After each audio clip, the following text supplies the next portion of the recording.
घर के कामों में लगी हुई थी। इस प्रकार से पंडित जी जब बुलाए तो बाहर घर से निकल के आई, पूछने लगी क्या बात है, इतना क्यों चिल्ला रहे हो?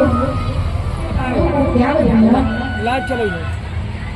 अफसर तो आपस में चर्चा की कि यहाँ वन में आकर के संसार का त्याग करके अच्छे खासे भजन कर रहे थे और कहाँ ब्राह्मण देवता के चक्कर में फंस गए।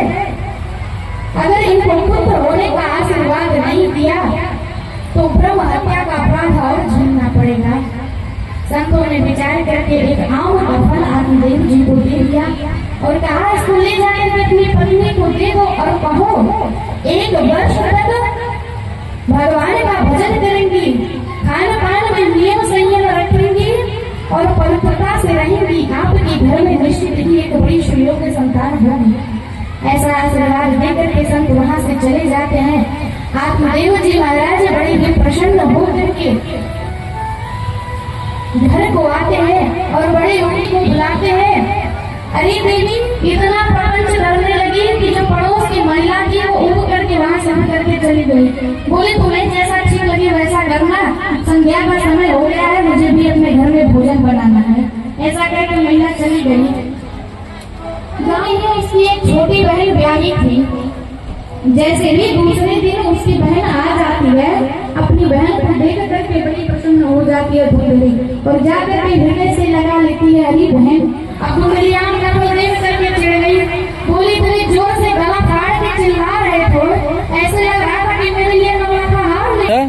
बोली ठीक है। और जैसे ही महिला आ गई तुरंत धुंधली से कुतर्क करने लगी कि बहन देखो पंडित जी आम का फल लेकर के आए हैं, कह रहे इस फल को खा लो तुम्हें बालक हो जाएगा।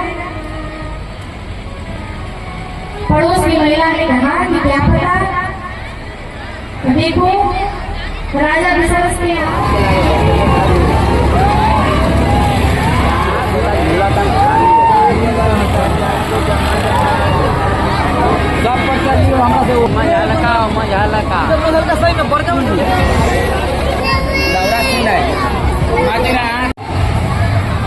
अपना पुत्र जब स्पर्श करके पिताजी और आकर के गोदी में प्रेम से बैठ जाता है तो जो हृदय में शीतलता प्रदान होती है। इस गगन में ही बात नहीं है तो रो रहे हो।